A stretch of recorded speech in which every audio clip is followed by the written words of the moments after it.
Hello, everyone, and thank you for joining our Meet an American live session.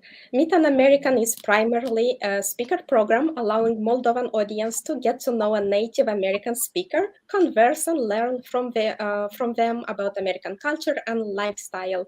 At this session, which is online, you are highly encouraged to write your questions and interact with us in the comment section. Our special guest today is Lucinda Ray. She served as a Fulbright English teaching assistant in Tiraspol this year. So, hello, Lucinda. Hi, Margareta. Thank you for having me today.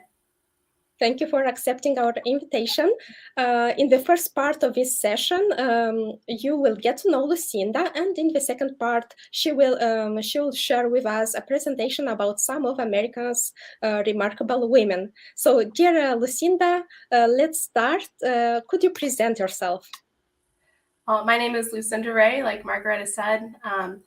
I've been the English teaching assistant in Tiraspol at Transnistrian State University, where I've been assisting with English language classes, some courses in linguistics, and volunteering in the local community bit. And where are you coming from? What is your hometown? I'm from Indianapolis, Indiana, in the heart of America. You may have heard of such races as the Indy 500. It's one of the events that our city is known for. We also have a lot of corn. So you came to Moldova to be an English teaching assistant. Could you tell us about how you chose your career path and talk a little bit about the studies you did? Well, I studied linguistics, French, and Russian at Purdue University, and I really enjoyed learning about languages and other cultures. And I was first sort of inspired to start studying abroad in high school when I was studying French. I had the opportunity to do an exchange or do an immersion program in Brest, France, and then in university. I expanded my linguistic studies with Russian as well, and have had opportunities through that to live and teach abroad. And it's something I've been very passionate about. So you graduated with summa cum laude from Purdue University, Indiana, in 2020. And could you tell us what habits do you think allowed you to achieve this success? Well, not just one singular thing. I think that some of the things that have been helpful for me in being successful, one, I've been very lucky to have some fantastic professors and teachers who have been great mentors. Also, I've always been passionate about what I've studied, and I think that when you have a love for what you're learning, that can really help you engage with the material and to strive to learn more about it beyond just what you learn in the classroom. Another component, I think, to my academic success has been surrounding myself with other people who also try to study. Of course, you're not going to like every single class that you're in. I've taken classes in calculus, and math isn't really my forte, but by having good study partners and study groups, that's helped me stay focused and achieve academic success. I think many people from our audience are high school and university students. What recipes for success would you give to them? Maybe they strive to finish with summa cum laude. What advice would you give them? Make sure that you manage your time well. Time management is definitely important in making sure that you are successful academically. And not only making sure you have that time to study, of course, that's crucial, but it's important to have a good life balance. So make sure that you also take time to care for yourself and to pursue interests outside of just the classroom. By having that balance, I think that makes you sharper when you are studying and helps you have that love for learning and avoid burnout. And you are now involved as a Fulbright English teaching assistant. Have you always dreamt of becoming a teacher? And do you envision maybe other career paths for you? Well, I believe that you can do more than one thing with your life. And I think that that's very important. It's certainly important to me. So I haven't always dreamed of being a teacher, but it is one of the things that I've been wanting to do for a long time. I have some prior teaching experience, and right now I'm very happy to be teaching, and I hope to be teaching English next year as well. But I would also like to pursue other career interests. For instance, after teaching English next year, I'd like to go to grad school and expand my knowledge of Eastern European culture and language, and use that to enter a career working with either an NGO or possibly for the State Department one day. Oh, yeah, that's impressive. And besides studies, what hobbies do you have? Well, outside of language learning and in history, I took up playing the ukulele during the pandemic. Like I said earlier, I think it's important to make sure that you have a good life balance so that you're not only pursuing academic interests. So for me, music has been a fun way to sort of decompress and have an interest outside of language study and academics. And you previously agreed to show us a little bit how you play the ukulele. Would you like to bring your ukulele on the screen and show your talent? Sure. So I did actually bring my ukulele with me all the way from the United States. So this is a tenor ukulele. If you've seen ukuleles in movies, you usually see a smaller one that's like this size or this size, which are soprano and concert ones. This one has a bit of a deeper sound to it since it is bigger. So this is how it sounds. And I'm really not a performer. I just kind of do this for fun. But this is part of a song called Somewhere Only We Know. Sorry, 1 second. So I'm just going to play a little bit of this for you. Oh, simple thing, where have you gone? I'm getting old and I need something to rely on. So tell me when you're gonna let me in. I'm getting tired and I need somewhere to begin. If you have a minute, why don't we go talk about it somewhere only we know? This could be the end of everything, so why don't we go somewhere only we know? So, thank you very much. Thank you very much, Lucinda, for playing for us. I'm sure many of our people from the audience don't know this musical instrument, which is originated in Hawaii. Thank you for very much for showing us the instrument and how you play on it.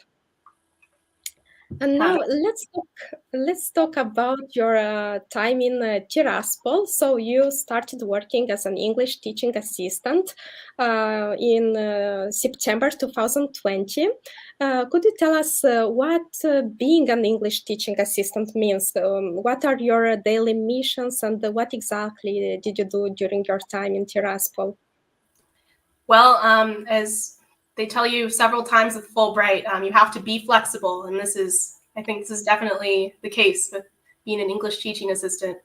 One of the exciting things with English teaching in Tiraspol is every day was very distinct. So there were some things that definitely were habits, but there's always something new to do and something new to learn and discover, and that was one of the enjoyable parts of being in Tiraspol.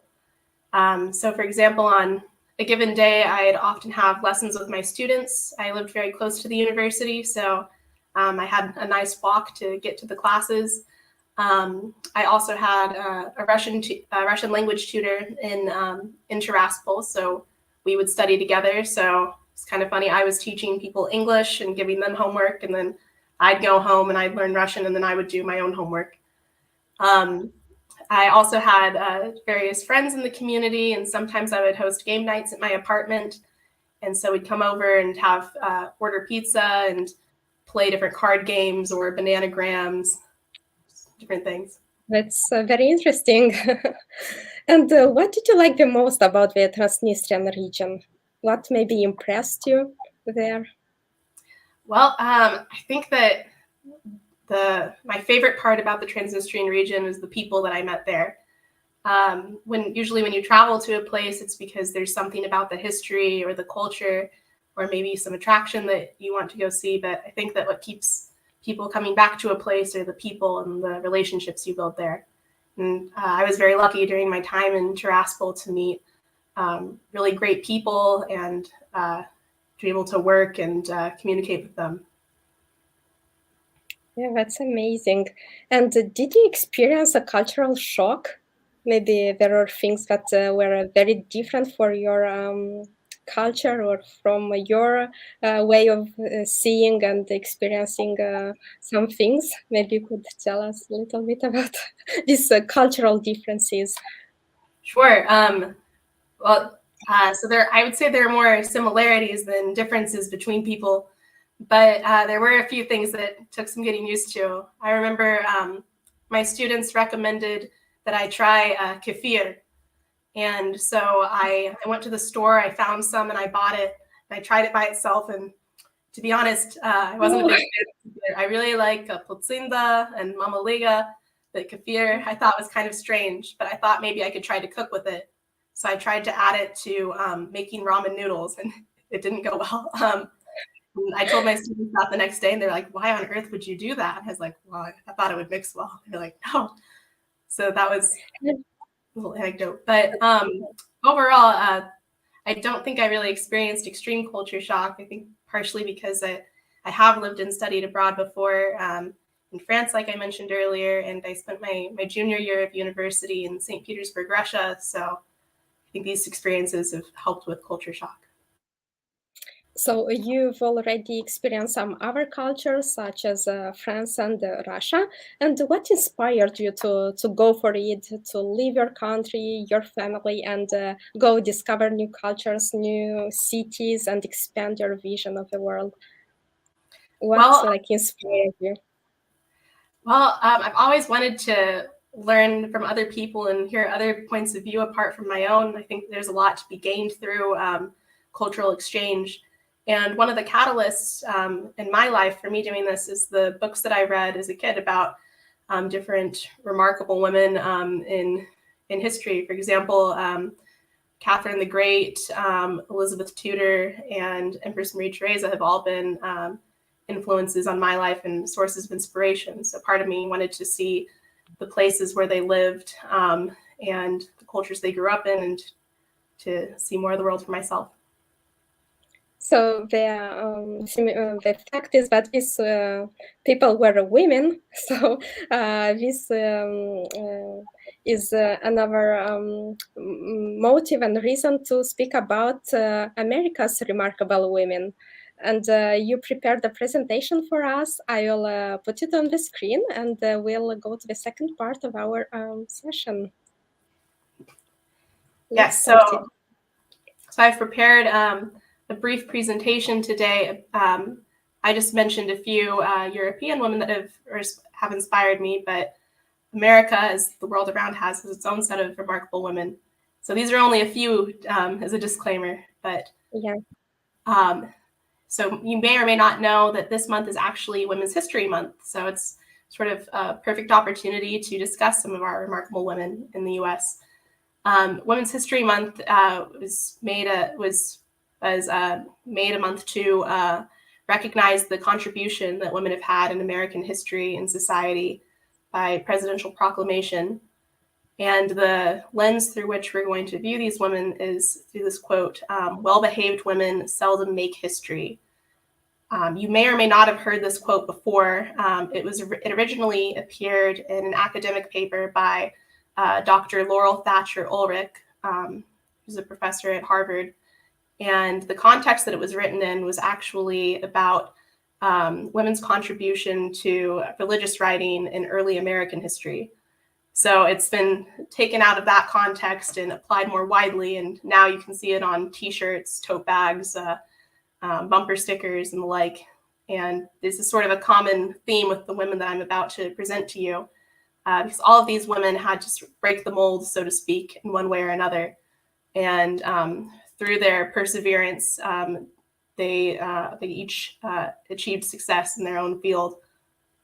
And so that's sort of something to keep in mind as we discuss these women. So to begin, I'd like to talk a little bit about Sojourner Truth. Excuse me. Sojourner Truth lived in the U.S. from 1797 to 1883. She was born into slavery in New York and was bought and sold, I believe, 4 times before slavery was abolished in the state of New York. After she gained her own freedom, she advocated for the abolition of slavery and for human rights. She's most famous for her speech, Ain't I a Woman, which she gave at a feminist conference in Ohio in 1851. She's an interesting person to look at because she represents the cross-section between advocating for civil rights and advocating for women's rights. And during the Civil War, she campaigned for the Union and was an active participant in working to abolish slavery. And after the war, she worked with the Freedmen's Bureau to help recently freed slaves find work. And she's also known for successfully taking a white man to court, not once but twice. First, to free her son from slavery in New York after slavery had been ended. She was the first Black woman to win a case against a white man in the state of New York. And then later, in the 1860s, she went to court a second time after a streetcar driver prevented her from riding to court. And in both of these instances, she won. It took a lot of courage to do that, and she faced incredible adversity throughout her life, but she really never gave in. And for this, I think that she's remarkable. And of course, if we're talking about great American women, it's impossible not to mention Harriet Tubman. Harriet Tubman lived from 1820 to 1825 to 1913. The exact date of her birth isn't known because she, like Sojourner Truth, was also born into slavery, and accurate records usually weren't kept for slaves. She was a leading abolitionist and is most known for her heroic work as a conductor for the Underground Railroad. Through this, she helped deliver dozens of enslaved people to freedom. And during the Civil War, she worked as a spy and as a nurse for the Union Army. And after the end of the Civil War, she continued to advocate for the rights for Black people and for women throughout the rest of her life. And she's actually set to soon replace Andrew Jackson on the $20 bill. So she'll be the first woman on American bills. So that's kind of incredible. And now our next person is moving into more contemporary history. This is Maria Tallchief, and she lived from 1925 to 2013. She was a proud member of the Native American tribe called Osage, and she was America's first major prima ballerina. She was also the first American to dance with the Paris Opera Ballet in 1947 and the first American to perform at the Bolshoi Theater in Moscow in 1960. She faced adversity in her career because since she was Native American and since her last name is Tallchief, at the beginning of her career, she was encouraged to change her name to choose either a Russian-sounding name, as was popular with ballet at the time, or to Americanize her name. But she always remained incredibly proud of her culture and heritage, and refused to do so, and stuck up for Native American rights and culture and heritage throughout her career. And in 1996, she was inducted to the National Women's Hall of Fame and was awarded the National Medal of Arts in 1999. And she's continued to be an inspiration for diversity in the arts and in ballet, even after the end of her career. Now, our next remarkable woman is Judge Ruth Bader Ginsburg. She lived from 1933 to 2020, and she's become something of an American icon in recent years. She's known for being an outstanding student. She graduated from Cornell and then began her and pursued her law degree at Harvard and Columbia University. And one of the most inspiring things about her, I think, is while she was her degrees, she was caring for her husband who had cancer at the time and raising a child.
So I am so sorry we've experienced a little technical problem. Lucinda, do you hear me? Yes, sorry about that. I'm so sorry about that. Could you upload the presentation one more time and we will continue with it? Sure, no problems. Okay, should be uploading now. Sorry, there's always technical difficulties. Yeah, I am so sorry as well. So yeah, here it is, the presentation. I will go to the slide. And yeah, and we will continue. We are so sorry. Okay. Okay. So yes, Judge Ruth Bader Ginsburg was known for her outstanding performance as a student. I think one of the most inspiring things about her is how she graduated top of her class in law school while at the same time caring for her husband who had cancer and raising a child. I know that there's no way that I would be able to do that personally. So I think it's incredibly inspiring just how she was able to do that. She was also the first female professor at Columbia to earn tenure, and she was the second woman on the Supreme Court to be a Supreme Court justice. Her legal career is marked by her fight against gender discrimination and her advocacy for equal rights among the sexes. And now this next woman you may have seen on your own screen last summer, Simone Biles. She's a world-renowned gymnast, known for having achieved 32 Olympic and World Championship medals, 7 of which are Olympic medals. She competed in the 2016 Rio Olympics and as well as the 2020 Summer Olympics in Tokyo, which took place in 2021. She's tied as the most decorated gymnast of all time, and apart from her impressive career as a gymnast, she's also known for being a mental health advocate. During the 2020 Summer Olympics in Tokyo, she had to partially withdraw from competition. And instead of being defeated by this, she really turned it into a moment to advocate for mental wellness and mental health among athletes, and has become an inspiration since then for athletes and non-athletes alike, and stressing the point that it's important to really make sure that you're taking care of yourself and to talk about about handling extreme pressure. Now, we have Taylor Swift. Taylor Swift is an internationally acclaimed singer and songwriter. She's the only woman to have received more than 100 million global streams on Spotify in a day. This is especially impressive because she broke that record on November 11th, 2021. And that single day, her music was streamed over 122 million times. And that was a day when she actually re-released an old album. And in this way, she's sort of revolutionized the music industry because she lost the rights to the original recordings for songs, and she was able to reclaim ownership of her music and the songs that she's written by starting the process of re-recording all of her previous albums and re-releasing them, which she's done to tremendous success. But apart from her musical achievements, she's also been an advocate for social change. In August 2020, Taylor Swift urged her fans to check their voter registration ahead of the elections, which resulted in 65,000 people registering to vote within a day after her post. And this actually became a question on the AP US government exam for 2021, which is an exam that high school students take who are trying to get college credit. She's also one of the silence breakers, honored as a Times Person of the Year in 2017 for speaking up against sexual assault, and was a founding signatory of the Time's Up movement. And now, of course, these are just a few of America's remarkable women. We could sit here all day and still not even list all of the remarkable women in American history, both past and present, but these are a few of them. And kind of wanted to ask all of you, is there a woman from today's presentation that you relate to more than others? Maybe someone who strikes a chord with your own experience in your own life? Why or why not? So yeah, we wait for your answers in the comment section. Even after this live session, please write your answer in the comment and we will get back to you. Yeah, thank you, Lucinda, for this presentation. Um, all these women are so impressive. They paved the way for us, and we are now reaping the benefits actually of the benefits of their work. Thank you for letting us know you better and for contributing to the teaching of English here in Moldova through your Fulbright program. Now I'd also like to thank you, people and everyone who joined us and been here with us, even though we experienced a little technical problem. March is Women's History Month here at America House, and I invite you to participate tomorrow at 3 p.m. in our online quiz about American women who made history. The winner will receive a special prize on our behalf, and also tomorrow at 4:30 p.m. will take place our monthly book club meeting based on the book Lean In by Sheryl Sandberg. So don't panic. You don't have to read the entire book before the session. Just come and we will discuss it and read chapters from it together at the meeting. For now, I thank you, Lucinda, and I thank you everyone who joined, and I wish you everyone a great evening. Goodbye.